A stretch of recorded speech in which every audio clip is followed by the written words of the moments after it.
Assalamualaikum warahmatullahi wabarakatuh. Salam sejahtera buat kita semua. Salam Om Swastiastu, Namo Buddhaya, salam kebajikan. Balik lagi di channel YouTube Afif Safif, pakar bola mengomentari sepak bola dengan kebahagiaan. Sebahagia kita menonton, melihat, menyaksikan Barcelona back to mode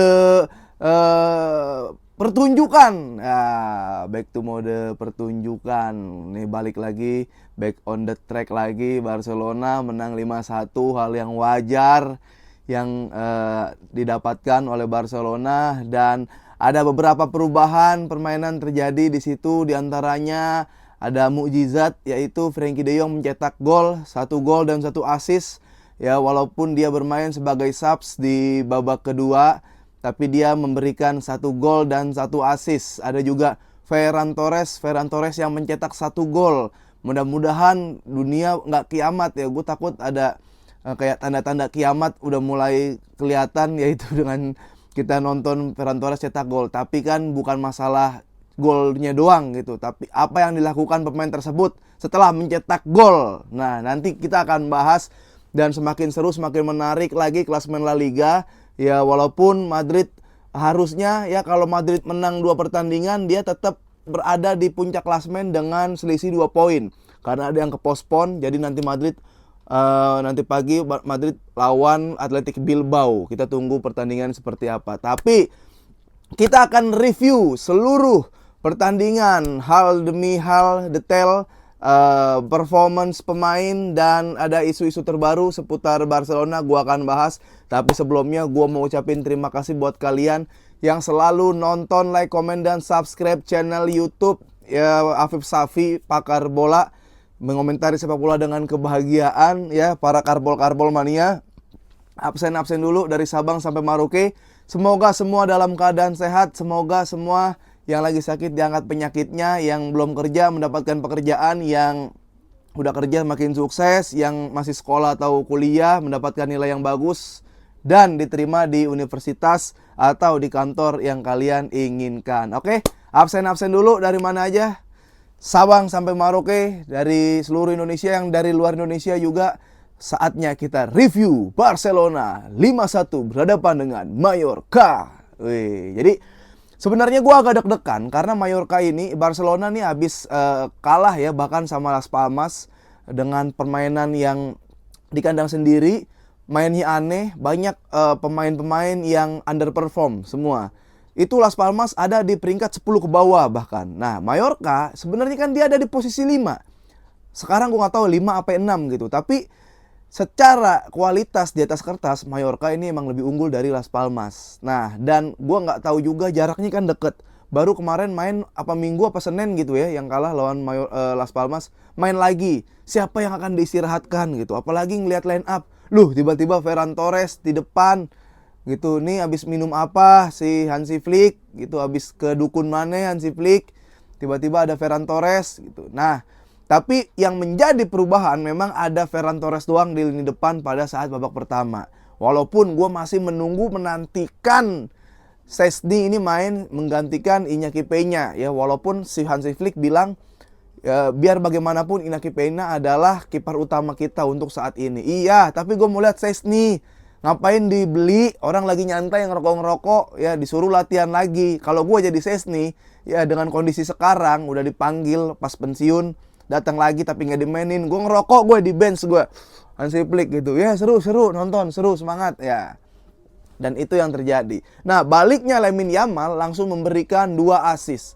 Bahkan bukan 2 assist, 1 penalti yang didapat Barcelona itu melalui pelanggaran yang dibuat oleh pemain dari Mallorca karena dia menjatuhkan menabrak Lamine Yamal. Terus Lamine Yamal disuruh ngambil sama si Rapinya. Namun Lamine Yamal bilang udah lu aja ngambil gitu kan. Jadi ini bentuk kedewasaan, apapun itu nanti kita akan review. Oke. Kita review secara keseluruhan dulu. Ya, Barcelona bermain dengan 4-2-3-1. Seperti biasa, adanya Kipenya, Kubarsi, Inigo Martinez yang mendapatkan rank nilai 8 ya. Ini kedua back nilai 8. Di kanan ada Jules Koundé, di sebelah kiri ada Balde. Ya, Balde ini pelari 100 meter. Ya, karena semalam dia bisa lari doang.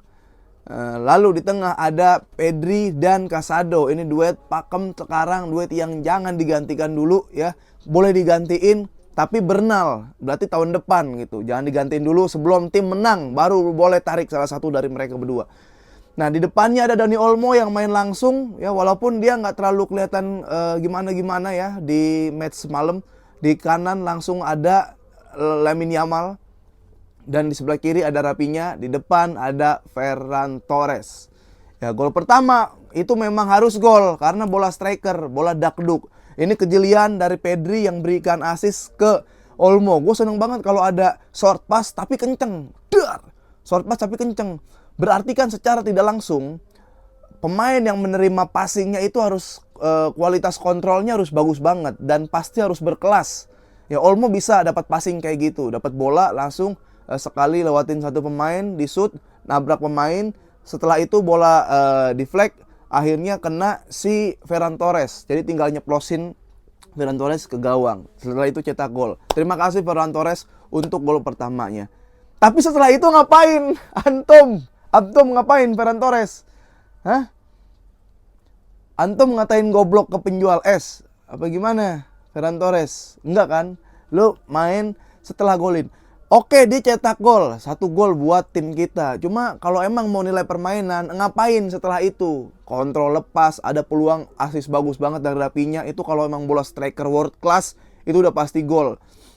Tapi dia kontrol salah, passing salah, dribble jatuh, momentum hilang gara-gara Ferran Torres. Nah, jadi terima kasih buat Ferran Torres gol pertamanya. Mungkin kalau lu nggak golin, Barcelona juga bisa imbang atau apa. Tapi secara permainan lu belum membuktikan survive lu di Barcelona. Lu belum bisa bahkan jadi pelapis dari Lewandowski.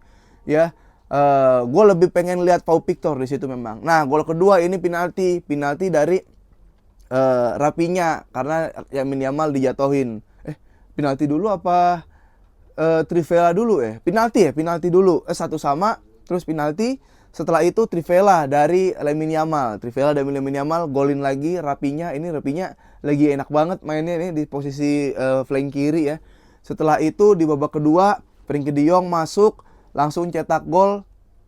Itu asisnya Pau Victor berarti ya. Lupa. Dan Pau Victor baru yang asis si Frenkie de Jong. Itu yang terjadi di permainan. Kebobolannya Barcelona itu masih gara-gara jebakan offside-nya. Yang gue selalu sering bilang, ini jebakan offside bagus kalau momennya tepat. Kalau momennya nggak tepat, mati. Matinya apa? Karena wasit juga kadang hakim garis ketika offside dia nggak langsung angkat bendera gitu. Dia nunggu selesainya dulu seperti apa, baru dapat callingan dari VAR dibilang offside, barulah diangkat. Kadang kan seperti itu. Jadi kalau misalkan itu nggak gol, di save sama kiper, kesian kipernya yang nggak dapat statistik nge-save, gitu kan. Tapi kalau itu nggak ke-save dan gol, terus nggak offside, matilah tetap kiper. Dibilang one shoot one goal gitu. Jadi sangat riskan, high risk football dari si Hansi Flick masih tetap riskan karena golnya pun itu onside dari pemain Mallorca si Maffeo gila ini ada di mana-mana dia, depan belakang kiri kanan ada di semua Maffeo, terus berikan bola ke striker jadi Maffeo jadi assist gitu. Nah setelah itu permainan berjalan ya, Barcelona mendominasi memang, itu mendominasi. Pedri ini gila banget ya. Terus lalu Kubarsi juga, bahkan bukan cuma gue yang ngomong, sebelum Hansi Flick gue udah duluan ngomong, ini orang umur 17 tahun, Kubarsi, tapi mainnya kayak pemain senior gitu kan. Nah, Hansi Flick juga bilang gitu, ini orang usia baru 17 tahun, tapi dia tuh like a veteran gitu, kayak back veteran. Iya gue setuju gitu, makanya kalau bisa nanti ini Martinez diganti, kasih back yang speed gitu. Jadi Kubarsi ini yang potong-potong bola, si lawannya yang speed. Araujo lah, gue lebih pilih nanti di bawahnya Inigo Martinez ada Araujo di situ karena Araujo larinya cukup kencang juga. Itu yang harus dilakukan oleh Barcelona. Di lini tengah Pedri, Casado, oke. Tapi gue mau bahas Balde dulu. Coba lu hitung deh. Balde, bahkan gue nge-tweet di X ya, gue bilang coba kalian hitung berapa passing Balde dan berapa passing Balde ya. Dari sekian passing Balde, berapa yang mentok lawan? Masa mentok lawan mulu sih? Bola susah mentrok ke lawan wajar, beberapa kali bolanya susah. Tapi bola gampang, musuh nggak ada, kenapa kaki lawan ya yang di passing gitu. Tapi ada yang bantah gua, dibilang di X, at least kalau kita keserang kita nggak deg-degan karena dia bisa lari, nggak kayak Gerard Martin. Gerard Martin nggak bisa lari, nggak bisa nyerang juga. Ya kalau emang main untung-untungan ya emang masih mending Balde, masih ada sisi defense yang bagus gitu kan. Gerard Martin harus di-push lagi cara bermainnya. Cuma antara Gerard Martin sama Balde belum sih kalau Barcelona mainnya sekeren sekarang ya untuk ngisi di back sayap kiri. Antara dua tersebut bahkan kalau ada yang dijadiin inti masih tetap belum buat sistem yang udah rapi, mainnya sistem yang kalau berjalan nih bagus, sistem kalau yang pemain lagi nggak underperform,